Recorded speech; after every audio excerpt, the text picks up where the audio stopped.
අපේ බුදුරජාණන් වහන්සේ ජේතවනාරාමේ වැඩ ඉන්න කාලේ නාගලෝකෙ නාගේ මනුස්ස සුරූපෙන් වෙස්වලාගෙන පැවිදිවිච්ච ස්වාමීන් වහන්සේ නමක් වගේ වෙස්මවාගත්තා. ජේතවනාරාමෙට ආගන්තුක වඩින භික්‍ෂූන් වහසලා ඇත පලාත්වලින් නොය ගම්නියම් ගම්වලින් බුදුරජාණන් වහන්සේ දකින්න බණහන්න බොහෝ ස්වාමීන් වහන්සේලා නිතර වඩිනවා. මේ වඩින පිරිසත් එක්කම අර නාගයත් භික්ෂුවක් විදිහට වෙස්වලාගෙන දවසක් ජේතවනාරාමයට පැමිණිලා දැන් දම් සභා මණ්ඩපේ පිරිස බණහන්න සූදානං වෙච්ච වෙලා මේ පිරිස අතරෙම ස්වාමීන් වහන්සේලා අතරින් ගිහින් වාඩි වුණා. දැන් වාඩි වෙලා බණහන්න බොහෝම ආසාවෙන් සද්ධාවෙන් බණහන්න බලාගෙන ඉන්නවා. එදා බුදුරජාණන් වහන්සේ දම් සභා මණ්ඩපේට වැඩම කරලා උන්වහන්සේ දහම් දෙස්වා. බුදුරජාණන් වහන්සේ බුදුවැසින් දැක්කා මේ මනුස්සෙක් නෙමෙයි මනුස සුරූපෙන් වෙස්මවාගෙන හිටියට. හැබැයි බුදුරජාණන් වහන්සේ දන්නවා තමන් වහන්සේ ළඟට මේ ප්‍රශ්නය එනවා.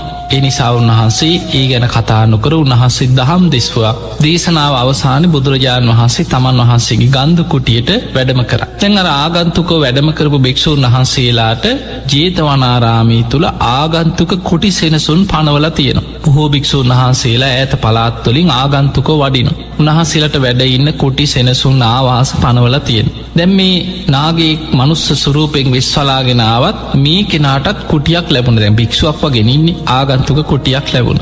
තැම් මේ කුටියට ගියා. ටික වෙලාවකින් ආගන්තුක ස්වාමීන් වහන්සේලාගේ කුටිවල අඩුපාඩු බලන ස්වාමීන් වහන්සේ නමක් හිටිය.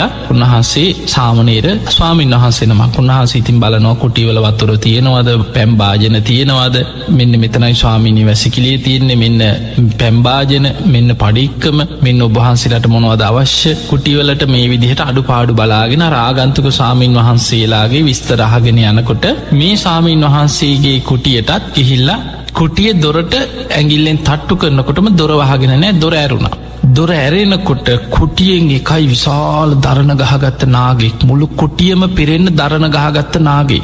උන්වහන්සේට විශාල බියක් ඇතිවුණ මේ රහතන් වහන්සේ නමක් නෙමේ පොඩි හාමුදුරුවකිනි. උන්වහන්සේට බියක් ඇති වුණා ඒ බයවෙච්ච පාර නතර වුණේ බුදුරජාණන් වහන්සේගේ කුටිය ළඟමයි. ගිහින් කිව්වනේ ස්වාමීනී භාග්‍යවතුන් වහන්සේ මං කවදාවත් දැකලනෑ අසවල් කුටිය පිරෙන්න්න මහ විශාල නාගයෙක් කියෝ. මේ කුටිය හිටිය ස්වාමීන් වහන්සේ නමක් උන්වහන්සේට අනතුරක් වෙලා දන්නෑ කිය. බුදුරජාණන් වහන්සේ දන්නවා කෞදමි බුදුරජාණන් වහන්සේ වදල භික්ෂුව ඔබ ආයමත්තේ කොටිය ළඟට යන්.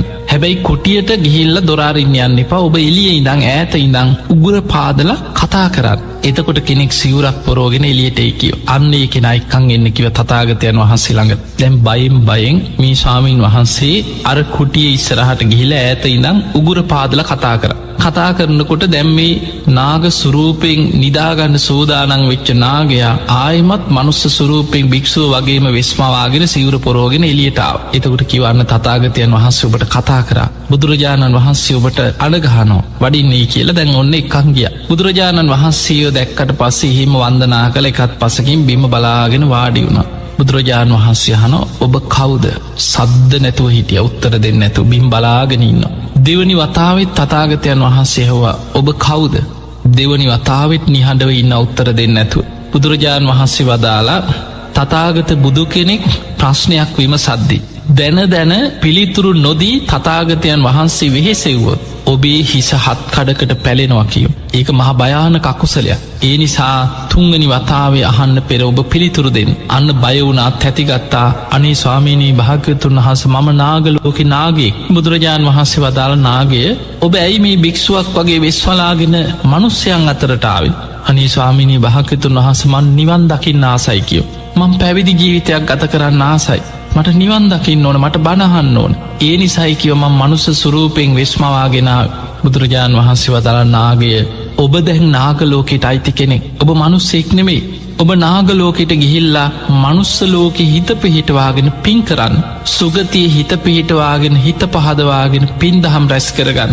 ඔබට පුළුවන්කිව සුගතියක ඉපදිලා ධර්මය අවබෝධ කරන්න. නමුත් ඔබට ඔය වගේ වෙස්මවාගෙනාව කියලා ධර්මාවබෝධයක් ලබන්න බෑ. ඔබ ආපහු නාගලෝකෙට යන්න කියෝ. ඒවිලේ බුදුරජාණන් වහන්සේට වන්දනා කරලා අර සිවුර ගලවලා එහෙමම තියලා වැඳ අතුරු දහන් වෙලා නාගලෝකෙට යනවා. මෙන්න මේ සිදුවීම නිසා අදටත් ස්වාමීන් වහන්සේ නමක් උපසම්පදා කරද්දී අහන ප්‍රශ්න අතර අයං නාගෝ ඔබ නාගයෙක්ද කියලහනවා. එතකොට නැහැ ස්වාමීනී කියලා උපසම්පදා වෙන කෙනා පිළිතුරු දෙන්නට ඕන. ඒකට හේතුව තමයි ඔබ නාගයේද්ද කියලා අහන්නේ. මෙන්න මේ හේතුව මත සමහර නාගයක් පැවිදි සුරූපෙන් වෙස් මවාගෙන භික්‍ෂූන් වහන්සේලා හැටියට බුදුරජාණන් වහන්සේගේ කාලේ ආපු සිදුවීන් ධර්මය සඳහන් වෙනවා. මේ නාගයක් මනුස්ස සුරූපෙන් වෙස් මවාගෙන ආවට නිදාගන්න පුළුවන්කමක් නෑ මනුස්සෙක් වගේ. අන්න ඒ නිසා තමයි එතනදි අහෝනේ. නිදාගන්න වෙලාවට දරණ ගහගෙන නාග සුරූපයෙන් තමයි නිදාගන්න. ද මේ කෙලෙස් සහිතය නාගයෝ කියන්න. ඔවුන්ට නාග සුරූපයෙන්ම තමයි ඒ නිදාගන්න කටයුතු මළමුට්ට කරන කටයුතු ඒ හැම දෙයක්ම කරන්න වෙන්න. හැබැයි මනුස්ස සුරූපයෙන් ඇවිදින්න පුළුවන් වෙස්මවාගෙන් වාඩි වෙලා ඉන්න පුළුවන්, බණහනවා වගේ ඉඳගෙන ඉන්න පුළුවන්, ඇවිදින්න පුළුවන්. අන්නේ බාහිරට පේන කටයුතු ටික විතරක් වෙස්මවාගෙන කරන්න පුළුවන්කම තියෙනවා. එතකොට අපිට පේනවා මේ නාගයෝ බොහොම සද්ධාවන්තයි. ඒ සද්ධාව නිසාමයි මේ වෙස්මවාගෙන එන්නේ බණහන් පැවිදි වෙන්න එන්නේ. ධර්මාවබෝධයට තියෙන ආසාාව නිසා. හැබැයි ඔවුන්ට ධර්මය අවබෝධ කරගන්න පින නෑ. නාග ජීවිතයක් කියන්නේ එතන අමනුස්ස කොටසා. ඔවුන්ට පින්කරගන්න පුළුවන් වුණාට නිවන් අවබෝධයට හැකියාවක් නෑ. මාර්ග පලයක් ලබන්න බෑ නාග ලෝකයේ තුළ. බුදුරජාණන් වහන්සේ වදාලේ ඔබ සුගතියක හිත පිහිටවාගෙන ගිහිල්ල පින් කරන්න. එක්ක මනුස්සලෝක එක්ක දිවියලෝක එක්ක බ්‍රහ්මලෝකෙ එවැනි අපි කියන තුන් ලෝකේ තුන් ලෝකාග්‍ර කියන බුදුරජාණන් වහන්සේ. මෙන්න මේ ලෝක තුළ ඉපදිච්ච පිරිසට විතරයි නිවන් අවබෝධය කිරීමේ හැකියාව තියෙන. හැබැයි ධාතුන් වහන්සේලා ගැන ගත්තොත් උන්වහන්සේ නාගයන්ට පින්කර ගැනීම පිණිසම සිරිපා සටහන් පිහිටෝලා තියෙන. දඹදිව සඳහන් වෙන නර්මදා නදී තීරෙ බුදුරජාණන් වහන්සේ වැඩඉන්නකොට මේ නදියට මේ ගංගාවට අධිග්‍රෝහිත නාගයන් ගඟෙන් මතු වෙලා බුදුරජාණන් වහන්සේට වන්දනා කරලා ඉල්ලීමක් කරානේ ස්වාමීනී භාග්‍යතුන් වහන්ස නාගලෝක අපිට වැඳුම් පිදුම් කරන්න පූජනීය දෙයක් ලබාදෙන්. අනි ස්වාමීනි අපි ගැන අනුකම්පා කරන අපිටත් පින් රැස් කරගෙන සුගතී හරි උපදින්න පූජනීය දෙයක් ලබාදෙන්. බුදුරජාණන් වහන්සේ මේ නාගයන්ගේ ඉල්ලීම මත ගලාගෙන යන නර්මදා නදීයේ ගල්තලාව මත සිරිපා සටහනක් පිහිටෙව්වා කියලා සඳහන් වෙනවා දේශනාවල. හැබැයි අද අපිට මනුස්සලෝකයට මේ සිරිපා සටහන හොයාගන්න බැරි වෙලා තියෙන. එතකොට මේ නර්මදා නදියේ ගල් තලාවේ මේ ගඟ ඇතුළේ තමයි ගම් පතුලේ තමයි සිරිපා සටහන පිහිටවන්නේ නාගලෝකෙ නාගයන්ට වැදුම් පිදුම් කරන්න. ඒ වගේමයි අපේ ඉතිහාසෙ සඳහන් වෙනවා බුදුරජාණන් වහන්සේ කැලනියට වැඩම කරපු ගමනේ. උන්වහන්සේ කැලනි ගඟෙන් පැම් පහසු වෙලා ගොඩට වඩිනකොට මේ ගඟෙන් මතුවෙච්ච නාගලෝකෙ නාගයන් වන්දනා කරලා ඉල්ලීමක් කරානේ ස්වාමීනී භාග්‍යතුන් වහන්ස. නාගයන් වන අපිටත් වැදුම් පිදුම් කරන්න පූජනීය දෙයක් ලබාදෙන්. බුදුරජාණන් වහන්සේ කැලනි ගඟේ රලෙන් මුවාවන තැන නාගයන්ගේ ආරාධනය මත සිරිපා සටහනක් පිහිටෙව්ව කියලා ඉතිහාස සඳහන් වෙනවා. හැබැයි ඒ සිරිපා සටහනත් අද මනුස්සලෝක අපිට හොයාගන්න බැරි වෙලා තියෙන. මොකද මනුස්සලෝක අපිට වැඳුම් පිදුම් කරන්න පිහිටෙව්වන් නෙමේ.